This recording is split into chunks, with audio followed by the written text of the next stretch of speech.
नमस्कार दोस्तों, स्वागत है आपका हमारे चैनल आचार्य जागेंद्र मिश्रा में। दोस्तों, अगर आप अपनी लाइफ में कुछ नया सीखना चाहते हैं तो चैनल को सब्सक्राइब जरूर करिएगा। 8 अगस्त रविवारी अमावस्या। सूर्य को जल देते समय लोटे में डाल लें यह एक चीज, 7 पुश्तें तक करेगी राज। दोस्तों, इस बार की ये जो सावन की अमावस्या तिथि है यह रविवार के दिन पड़ रही है। सावन मास में पड़ने वाली अमावस्या को हरियाली अमावस्या के नाम से भी जाना जाता है। सावन अमावस्या के दिन भगवान शंकर और माता पार्वती की पूजा करने से सभी कष्टों से, सभी यानी दुखों से आपको मुक्ति मिलती है। इस दिन भगवान विष्णु जी की भी पूजा करने का विशेष महत्व है, लेकिन चूंकि रविवार के दिन पड़ रही है यह अमावस्या, इसलिए इस दिन रविवार के दिन पड़ने के साथ साथ सूर्य देव की भी पूजा आराधना जरूर करनी चाहिए। चूंकि रविवार के जो स्वामी होते हैं सूर्यदेव होते हैं, और इस बार यह अमावस्या तिथि 8 अगस्त दिन रविवार को है, तो रविवार के दिन पड़ने के कारण रविवारी अमावस्या भी इसे कह सकते हैं। रविवार के दिन दान करने का, पुण्य करने का विशेष महत्व है। इस दिन दान करने से कई गुना अधिक फलों की प्राप्ति होती है। इस दिन रविवारी अमावस्या के दिन आप चाहें तो तीर्थ, सरोवर, गंगा स्नान, संगम जैसे महातीर्थों में स्नान करने से महान पुण्यों की फलों की प्राप्ति होती है।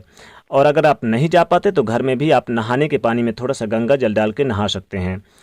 चूँकि इस अमावस्या को हरियाली अमावस्या भी कहते हैं, तो इस बार की यह अमावस्या पर विशेष रूप से पौधे लगाने का विशेष महत्व है। शुभ फलों की प्राप्ति होती है। अगर पौधा लगाएं तो जीवन के सभी कष्टों से आपको मुक्ति मिलती है। और जैसे कि पितरों के निमित्त भी ये चूँकि अमावस्या होती है, तो पितरों को आप तर्पण कर सकते हैं, श्राद्ध कर सकते हैं, उनके निमित्त दान कर सकते हैं, ताकि पितृदोष से मुक्ति मिले। पितरों का आशीर्वाद भी आपको प्राप्त होगा और कष्टों से छुटकारा मिलेगा। शास्त्रों में बताया गया है कि जिन पर पितरों की कृपा होती है उन्हें भगवान श्री हरि विष्णु और माता लक्ष्मी जी की असीम कृपा प्राप्त होती है।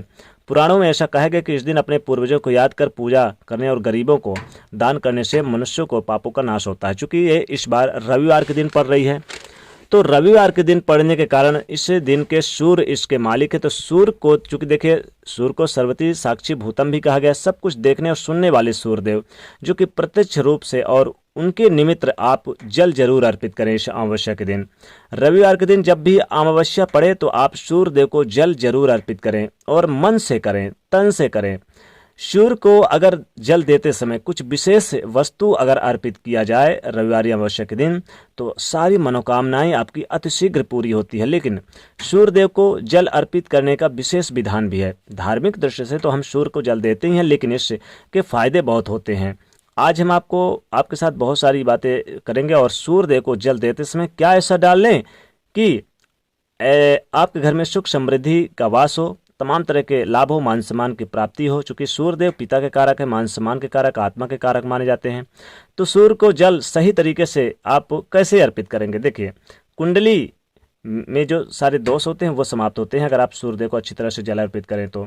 रविवार के दिन, अगर चूंकि रविवार के दिन अवश्य पड़ रही, तो इस दिन रविवार के दिन विशेष वस्तु का दान करें और विशेष वस्तु आप जरूर अर्पित करें, तो जीवन के कष्ट कम होते हैं। सूर्यदेव की जो लोग पूजा करते हैं उनके जीवन में शत्रु विरोधी उन्हें परेशान ज़्यादा नहीं करते हैं, क्योंकि वो शत्रुओं पर विजय प्राप्त करते हैं सूर्यदेव। तो सूर्यदेव की पूजा यानी कि भाग में राजयोग, धनयोग का निर्माण करती है। अगर आप सूर्यदेव को जल अर्पित करते हैं तो सब कुछ ध्यान रखना चाहिए। एक बात तो विशेष रूप से ध्यान रखें कि सूर्यदेव को जल अर्पित करते समय हमेशा तांबे का लोटा ही यूज करें। तांबे का लोटा यूज करें, और तांबे के पात्र से अगर आप जल अर्पित नहीं कर सकते, छोटा सा खरीद सकते हैं, तो आप इस दिन जैसे कि प्लास्टिक वगैरह या फिर स्टील का प्रयोग कम करें। खासकर प्लास्टिक का यूज तो बिल्कुल भी यूज ना करें। सूर्य को जब आप जल अर्पित करिएगा तो उससे विशेष प्रयोग होते हैं, विशेष तरीके होते हैं। सबसे पहले तो सूर्यदेव से आप स्नान वगैरह, सूर्योदय के पहले स्नान वगैरह करके, और सूर्य उदय हो जब, तो आप सूर्यदेव को 1 लोटा जल अर्पित करेंगे ही। तो क्या करेंगे? जीवन में खूब धन आए, मान सम्मान आए, यश आए, सब कुछ होता है। रविवार के दिन यानी कि पहले तो देखिए आप क्या करें कि 1 लोटा जल लें और 1 लोटा जल में काला तिल डाल के अर्पित करें। चूंकि इस बार अमावस्या तिथि है, इसलिए पितरों को भी प्रसन्न करने के लिए और सूर्यदेव को प्रसन्न करने के लिए सूर्यदेव को 1 लोटा पहले जल दे दे। इसके बाद आप सूर्यदेव को जल अर्पित करते समय 1 चुटकी तिल डाल के ही सूर्यदेव को अर्पित करें, यानी जल अर्पित करें, तो जीवन के समस्त सुखों की प्राप्ति होती है और आने वाले 7 पुश्तों तक पैसे की तंगी नहीं झेलनी पड़ती। एक छोटा सा प्रयोग और करें, एक बरगद का पत्ता भी ले लें और उस पर आप हल्दी से स्वास्तिक बनाएं और इसको आप धूप दिखाएं, फिर अपने घर के सुरक्षित स्थान पर रख लें। इससे भी धन की कमी कभी नहीं होती है। सूर्य को अर्घ्य देते समय आपको एक मंत्र भी बोलना चाहिए, ओम आदित्याय नमः। सूर्यदेव को जल अर्पित करते समय लोटे में हल्दी 1 चुटकी डाल के अगर अर्पित करें तो जीवन में स्वास्थ्य संबंधी परेशानियां और कई प्रकार के कष्टों से मुक्ति मिलती है। लेकिन धन की कमी है और आपको लगता है कि आपके जीवन में धन संबंधी नौकरी, बिजनेस, व्यापार में ज़्यादा लाभ हो, तो 1 चुटकी काला तिल लोटे यानी सूर्य को जल देते समय लोटे में 1 चुटकी काला तिल ही डाल के दें। अब चूंकि जीवन में आप चाहते हैं कि यानी हर प्रकार के मान सम्मान में वृद्धि हो, आपकी वाणी में मिठास आए, तो सूर्यदेव को जल अर्पित करते समय मिश्री डाल के अगर दे तो जीवन में विशेष धन की प्राप्ति होती है और लाभ होता है, वाणी में मिठास आती है।